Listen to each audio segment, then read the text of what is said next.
Այլ որ թեժ կետերում հնարավոր է, որ այս մեր Հայաստանի ինչ-որ մասնակիցներ միանան։ Եվ Հայաստանի ինչ է տալու էլ ընդհանուր առմամբ։ Ես իմիջ չեմ կարող կոնկրետ ասել, որտեղ Հայաստանի մասնակցությունը կլինի, ինչպես նշեցի, առանձին հրավերներ կլինեն եւ կկայացվեն որոշումներ մասնակցության կամ չմասնակցության մասին։ Հիմի այս պահին մանրամասնել թե որտեղ Հայաստանը կմասնակցի վաղաժամ է, իսկ ինչ է տալիս Հայաստանին, ինչպես նշեցի նիստի ընթացքում եւ ինչպես գործընկերներն են նշեցին, դա տալիս է առաջին հերթին հնարավորություն ծանոթանալու եւ ապագայում կիրառելու միջազգային փորձը ճգնաժամերի կառավարման տարբեր ոլորտներում։ Այսինքն առանց զենք են, չէ՞, ինչպես հասկացա։ Որոշ դեպքերում կարող զենքով լինեն, մյուս դեպքերում առանց զենք, այսինքն ճգնաժամային կառավարումը ԵՄ դա տարբեր ոլորտներին է վերաբերում, այդ թվում կարող են լինել բժիշկներ, կարող են լինել սակրավորներ, տարբեր։ Այս ֆոնի վրա, պարոն Սաֆարյան, հետաքրքիր է, որ Հայաստանը կրկին չի մասնակցելու ՀԱՊԿ-ի վերջին նախատեսված համաժողովին, բայց միաժամանակ կարծես Ռուս Պաշտոնյանները տեղեկացրել են, որ հայտարարել է համաձայն է այսպես այդ խորհրդաժողովի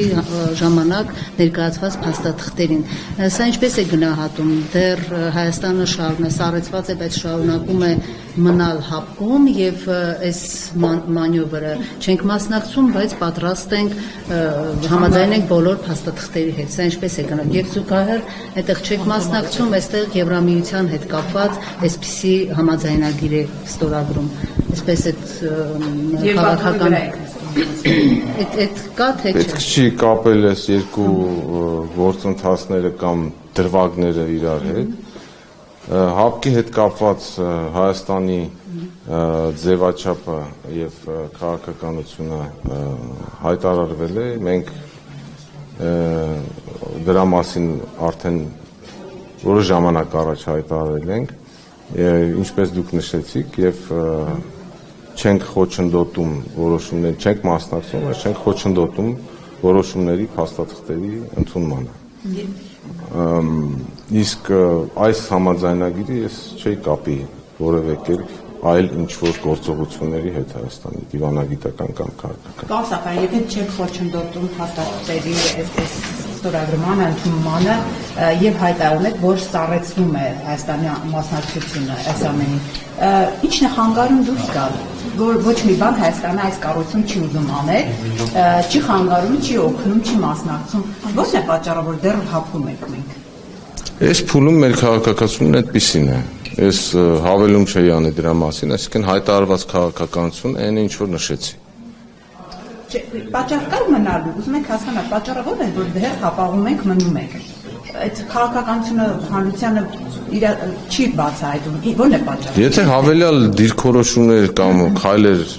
լինեն, մենք դրա մասին կտեղեկացնենք, բայց այս փուլում այսպիսին է քաղաքականությունը։ Մտավախություն կա, որ ռուսների հետ հարաբերությունները կարող ավելի լավեն, դրա համար եք այսպես ոչ այստեղ եք, ոչ այնտեղ եք։ Մենք այսինքն Հայաստանը վարում է իր արտաքին քաղաքականությունը շահերի հիման վրա, ըստ իրավիճակի, ըստ ձևավորվող իրավիճակի եւ հայտարարվել է Հայաստանի եւ դիվերսիֆիկացման քաղաքականության մասին եւ բալանսավորման եւ բալանսավորելու քաղաքականության մասին ըստ այդպիսի կոնկրետ իրավիճակի Հայաստանը կատարում է ընդունում է որոշումներ եւ եթե հավելյալ տեղեկատվություն ունի կտեղեկացնենք այս փուլում դուրս գա ՀԱՊԿ-ից եւ այդ հարցը արդյոք քննարկվել է Հայաստանը որ դուրս գա ՀԱՊԿ-ից։ Այսպիսի հարց այս փուլում արտաքին գործերի նախարարության օրակարգում մեր առջև այդպիսի խնդիր դեռ չի դրվել։ Եթե լինեն այդպիսի զարգացումներ, կիմանաք բնականաբար։ Պարոն փոխնախարար, խնդրում եմ ասեք, ինչ փուլում է խաղաղության գործընթացը եւ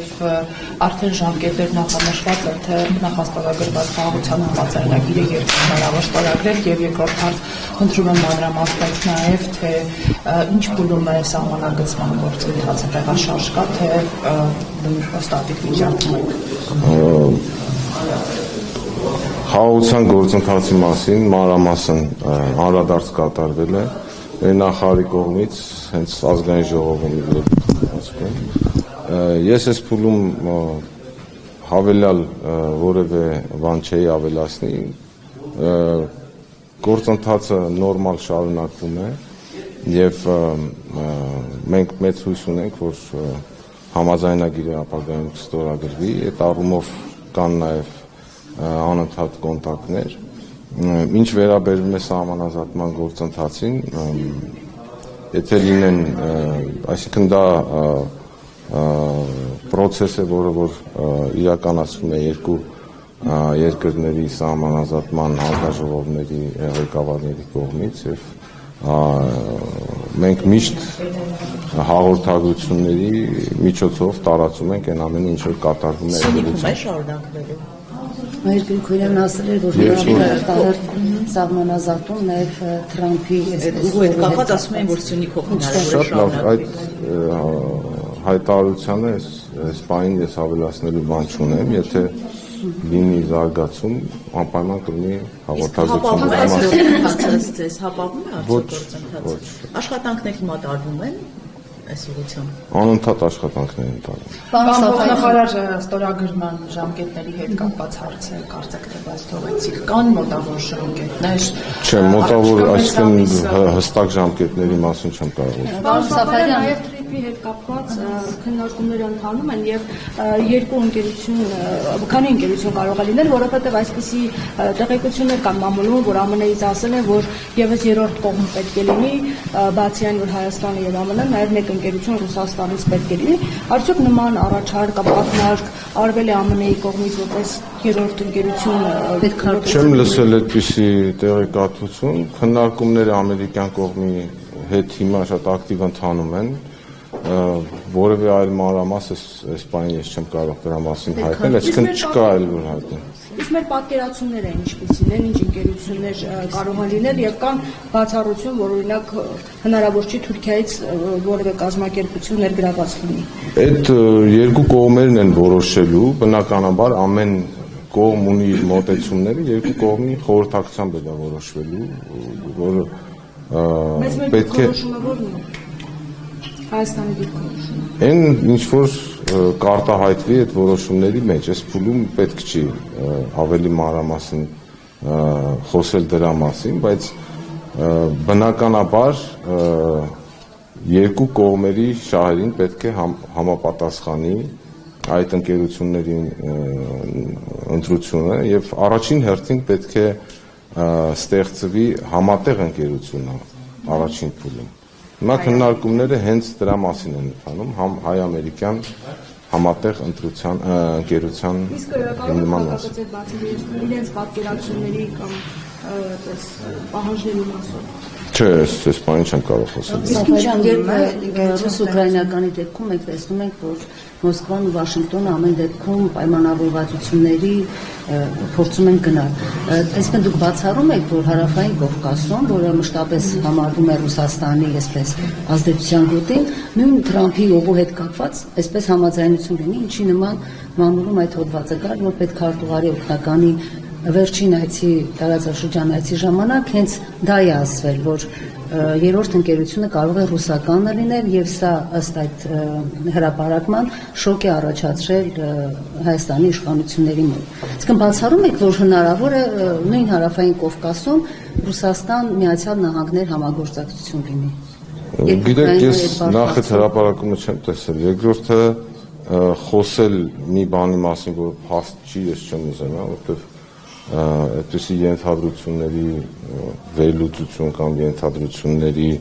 չգիտեմ, մեկնաբանություն ես չէ։ Բայց բացառում եք համագործակցություն այս դաշտում։ Մենք առաջնորդվում ենք այն փաստաթղթերով, այն դեկլարացիայով, որը որ ստորագրվել է։ Հավելյալ մեկնաբանություններ ես չեմ կարող։ Ռուսական ընկերությունը բան ընդունելի կլինի հայաստանական կողմի։ Առաջնորդվում ենք այն փաստաթղթերով, որոնք որ ստորագրվել են։ Այսինքն որևէ փոփոխություն այդ Վաշինգտոնյան փաստաթղթում չի կարող լինել, որտեղ ի վերջո բոլոր պայմանագրերն էլ համաձայնագրերն էլ որոշ փուլում իրենք կարող են վերաձևել, նոր կետեր ավելացվել։ Այս փուլում այդպիսի բան չկա։